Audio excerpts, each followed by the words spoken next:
IIM UPSC tuitions only in Tirumala IAS institute Chaitanyapuri. Call చేసి ఇప్పుడే join అవ్వండి. కుదిరిన పెళ్లి పీటల మీదకు రాకముందే ఆగిపోవడం చూసే ఉంటాం. దానికి వివిధ కారణాలుంటాయి. అబ్బాయి అమ్మాయి మధ్య గొడవలు, వారిలో ఎవరికైనా ప్రేమ వ్యవహారాలు ఉండటం లాంటి రీజన్స్ తో కుదిర్చిన వివాహాలు అర్థాంతరంగా ఆగిపోతాయి. తాజాగా ఓ మహారాష్ట్రలో కూడా ఓ పెళ్లికి బ్రేక్ పడింది. దానికి కారణం మాత్రం తెలిస్తే ఆశ్చర్యపోతారు.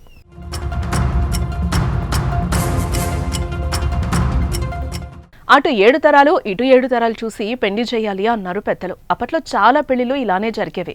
కాలం మారాక చేసుకున్నవారు మంచివాడైతే చాలు అనుకుంటున్నారు.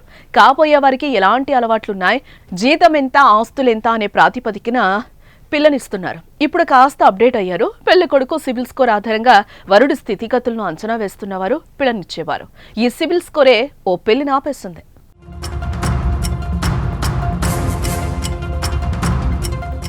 మహారాష్ట్రలోని ముర్తిజాపూర్కు చెందిన ఓ యువతికి అదే ప్రాంతానికి చెందిన ఓ యువకుడితో పెద్దలు పెళ్లి సంబంధం కుదిర్చారు. ముహూర్తాలు కూడా పెట్టారు. అయితే వివాహానికి కొన్ని రోజుల ముందు వధువు మేనమామ వరుడి సిబిల్ స్కోర్ చెక్ చేయగా తక్కువగా ఉంది. అలాగే అతడు అనేక బ్యాంకుల నుంచి రుణాలు తీసుకున్నట్లు కూడా గుర్తించారు. దీంతో వెంటనే పెళ్లి ఆపేశారు. పెళ్లికి ముందే ఇన్ని ఆర్థిక సమస్యలు ఎదుర్కొంటే పెళ్లయ్యాక ఎలా తమ అమ్మాయిని చూసుకుంటాడని ఆందోళనతో వారు వివాహానికి నో చెప్పేశారు. ఎట్టి పరిస్థితుల్లోనూ పెళ్లి చేయమని చెప్పి రద్దు చేసుకున్నారు.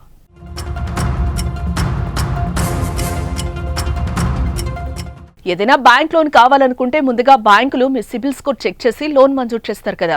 సిబిల్ స్కోర్ ఎక్కువ ఉంటే లోన్లు వస్తాయి. బ్యాంకుల లోన్కే కాకుండా ఇప్పుడు పెళ్లిలకు కూడా సిబిల్ స్కోర్ చూడటం, దాని కారణంగా పెళ్లి ఆగిపోవడం ఇప్పుడు చర్చనీయాంశమైంది.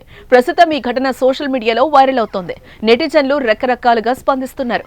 మరి మీరేమంటారో కామెంట్ చేయండి.